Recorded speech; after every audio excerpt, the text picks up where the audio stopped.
I'm Adrien from dTube. I created dTube. I don't know if you know about it. I use this IPFS quite a lot for all video storage and all that, but I'm going to talk about it.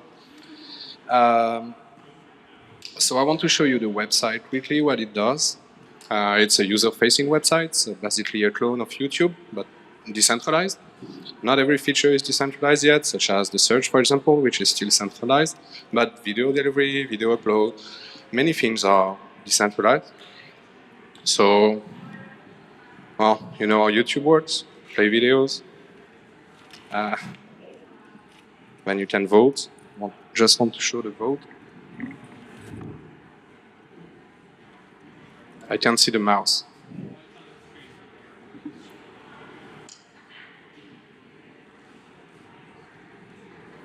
Okay, sorry. Can you see it now? Yeah. So the principle is that people can make money by upvotes. It uses the Steam blockchain. We're going to talk about it as well. It's completely user-facing. We have a lot of traffic. We're probably one of the decentralized app with the most users right now. So it's a big success. It's less than a year old. It was quite buggy. It's working better and better with time as we put some work into it. And today I want to talk about how you can reproduce that success and maybe build a dApp for yourself on another IDE. So I made like small rules that you should follow, in my opinion, if you want to replicate the success of dTube. So it's going to be a small guide of what to do and what not to do, and the reasons. And also, on the bottom right of each slide, there's going to be the score that I give to myself for this rule. Because I didn't follow all of them, I just realized later what I had to do. So this one is quite important. You probably know about Tor. And only a very small percentage of people have Tor on their computer. So if you want to build a successful dApp, don't use Tor, right? It's pretty straightforward. Also, it will probably stop you from going into jail. Like this person, who is serving like double life sentence right now. I don't know if you know about him. There's a petition on change.org for clemency for Russell Bridge. So if you want to get interested into that. So let's get serious now about the technical stuff. So if you want your app to be decentralized, you need to make it static. It's like Web 1.0 again. If you have PHP or stuff like that, you know, you're not going to be able to decentralize it. You need to be able to host it as a static app. This way you're able to put it on IPFS, on dApp, or you can even host it from GitHub directly like we do, right? Just enable GitHub pages, and that's how we serve dTube right now. So that's quite fantastic. So to do that, you probably know about technologies, front-end frameworks. So I've put a few here. Personally, we use Meteor in dTube, client-side only. So I give myself a 10 for that because you either make it static or you don't, right? So next rule, you got to think about storage. So I'm putting this one first for us because it's obviously the most important for videos. But there's many protocols which can enable decentralized file storage today. So the two one here are dApp, which is kind of new, working well, WebTorrent, which is also very similar. But hopefully for dTube we use IPFS. We've been using WebTorrent for a couple of months as a backup when IPFS, when there was no connection manager and it was failing to load through IPFS. So we used WebTorrent for a while, but we're back to IPFS. This is pretty straightforward. You guys know about IPFS. I'm not teaching you so much about everything here, right? Okay. Next things, storage is just one resource, right? In information technology, there's also computing power. And for this, I would give myself a 1 because I literally didn't think about it. Video requires encoding, right? In the first versions of dTube, we had absolutely no encoding, which means that the users were sending like straight video files, unencoded, sometimes from their iPhone, sometimes from their GoPro. The files were absolutely huge, and it created a lot of issues. So then we thought later about making a centralized encoder that would convert your videos to 720p, 480p, and so on, just like YouTube does, right? If you're planning to make a dApp, think about that. Think about this resource as well. Don't think only about one resource. Think about For us, storage was the most important, and we thought about that, but computing power was also one, and right now it's costing us money because every user that sends a video, we are the ones encoding it. While if we thought about it before, maybe we would have been able to decentralize the computing power, and this way the users would either encode themselves their video or send it through other people who are willing to encode it for them on the network. Next resource, think about bandwidth, right? Because bandwidth is also important.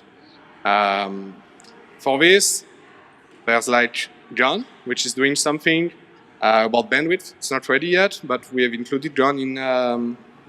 Mark was talking about John a few minutes ago.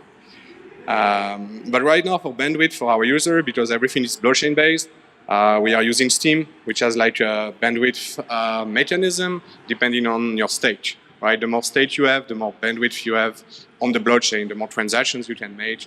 And this is particularly important for us because we didn't want the users to have to pay for the bandwidth, right? You don't want to pay to push a button, you don't want to pay to subscribe, you don't want to pay to upload a video or post a comment. That would be completely stupid. Even though I have seen some websites, such as the Ethereum one, which is a clone of Twitter. I don't know if you've seen about it. Basically, you need to pay Ether to post a tweet. I don't know if they thought about everything in their project correctly, but that's definitely an example of a good rule to follow here. For us, it's fine. We're inheriting the mechanism of Steam. People need a Steam account, and they're limited by their by the number of cryptocurrency tokens that they have. So it's working fine. We don't have too much spam. We don't have DDoS. People cannot DDoS the blockchain because there's this bandwidth mechanism. So I give myself a 7, even though there's like other things where bandwidth is not taken into account in our system. More things we build, which are not built on the chain, on the off-chain stuff, don't have any bandwidth control mechanism. Let's get on with the less technical stuff now. Very important is to build a community, and I've been really lucky to succeed in that. That's why I'm here today. Otherwise, I would probably have given up and found another job, be doing something else right now. But thanks to the community that I gathered on day one, I made a blog article which went a bit viral, and we got instantly a lot of users.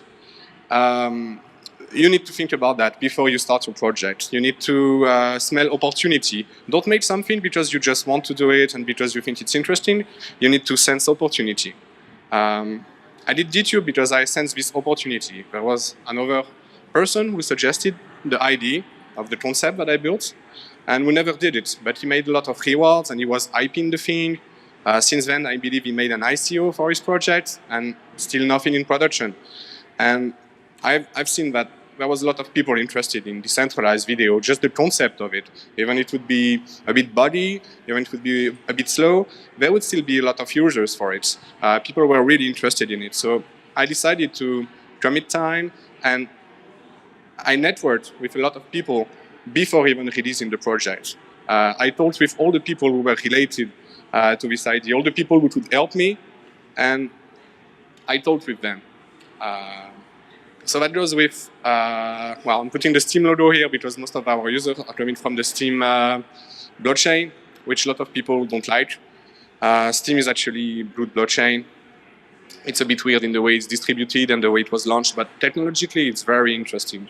I cannot explain everything about it. It's very complex, but it's definitely one of the few next level blockchain.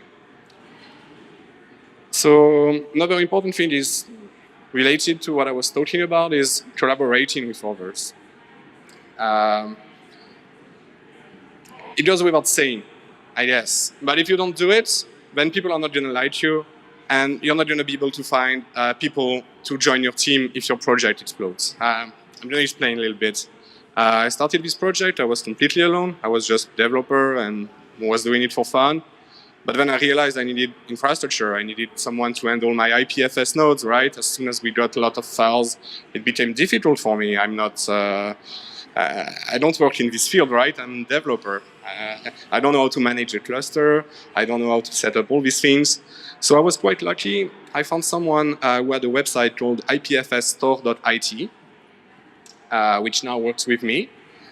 So we started by sending a few emails. I told him, hey, would you be taking cryptocurrency payments for me to pin some files on your IPFS node?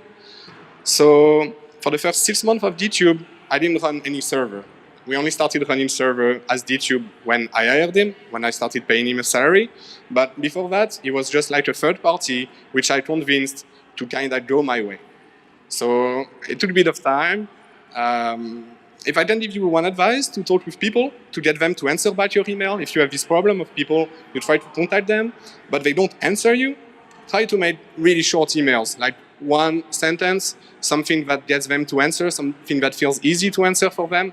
Everybody's busy, everybody's getting a lot of email, everybody has a huge ego, and nobody wants to answer. So if you make like something humble, a short email, the success rate of your email like goes really high. That's just a small tip. Another one, which goes without saying, is open source everything. If we are building decentralized stuff, which are for the people should be able to inspect it, audit the code. It should be transparent. It shouldn't be shady, like YouTube algorithms about content discovery. Also, if you open source, you get pull requests, right? I don't know how many people have contributed on DTube already, but I think we are almost close to 10 without me. So it's always nice to have people interested in your project and willing to put some time. And again, if you grow, it's people you can recruit, right? So I wanted to talk about the little logo on the bottom. It's called Utopian.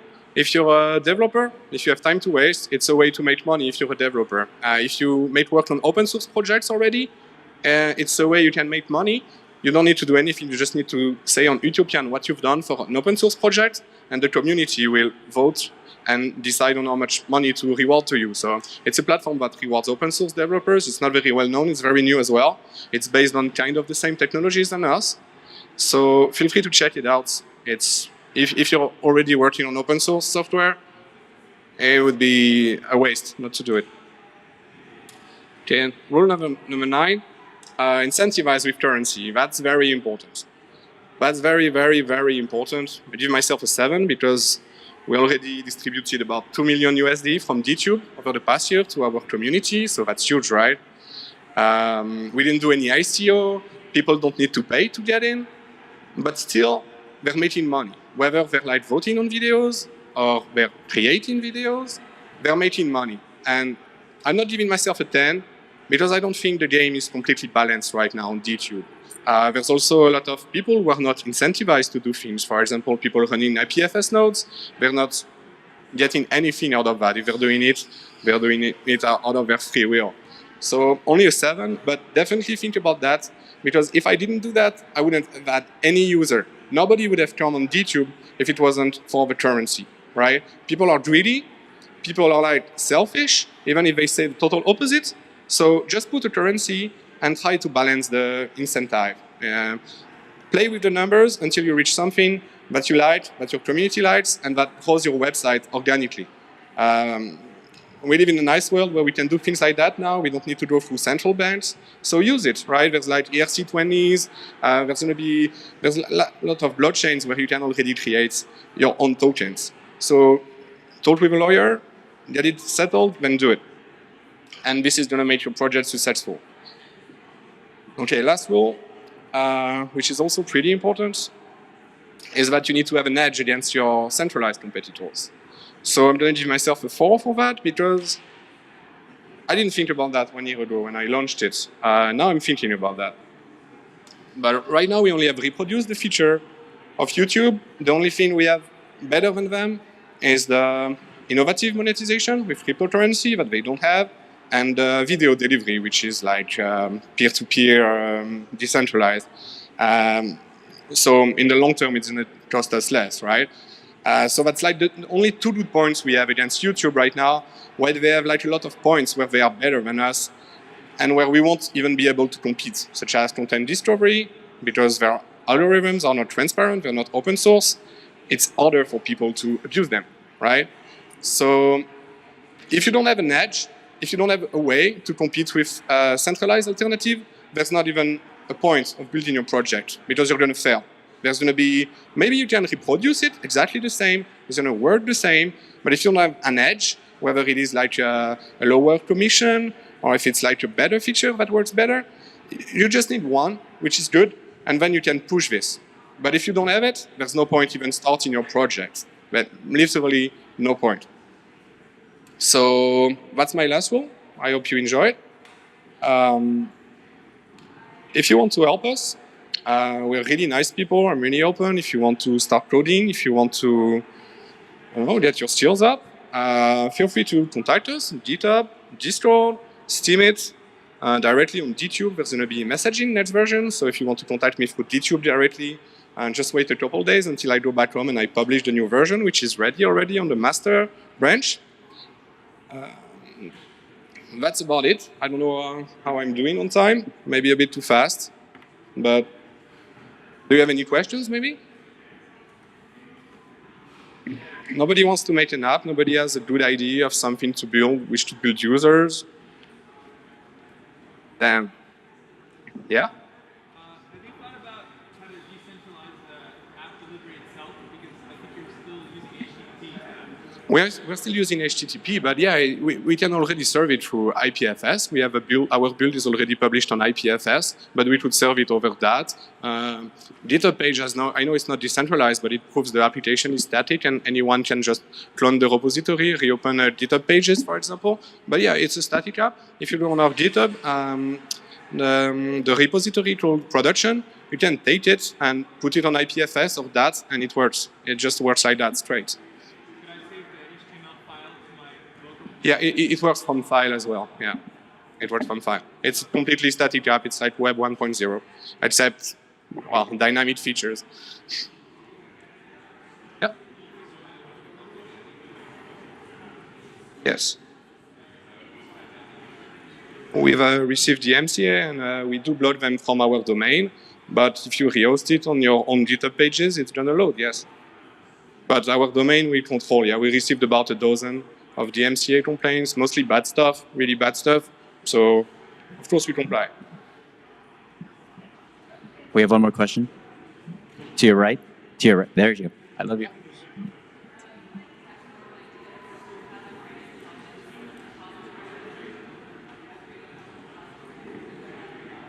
To remix more easily, like an in-app sort of like video remixing and editing tool. Make it easier for people to create. Oh, yeah, so like a montage tool inside the browser? Yeah, and some Creative Commons footage. Yeah, I've seen YouTube as that. Well, they used to have that. Maybe I think they removed it recently in YouTube, the video editing software inside the browser. That's not something I want to do, but I think it's a lot of work. Right now, we have like better things to prioritize. But yeah, in the future, why not? If you want to contribute and do that in DTube, we could even do that as a subdomain if it's too heavy on the main app. But yeah, it should be doable. We just need to edit the hash, right? New video, new hash. When we change the hash on the blockchain, video is edited. Seems like pretty straightforward to do. But I don't know about the software to do that server side. Thank you. No more question? Okay.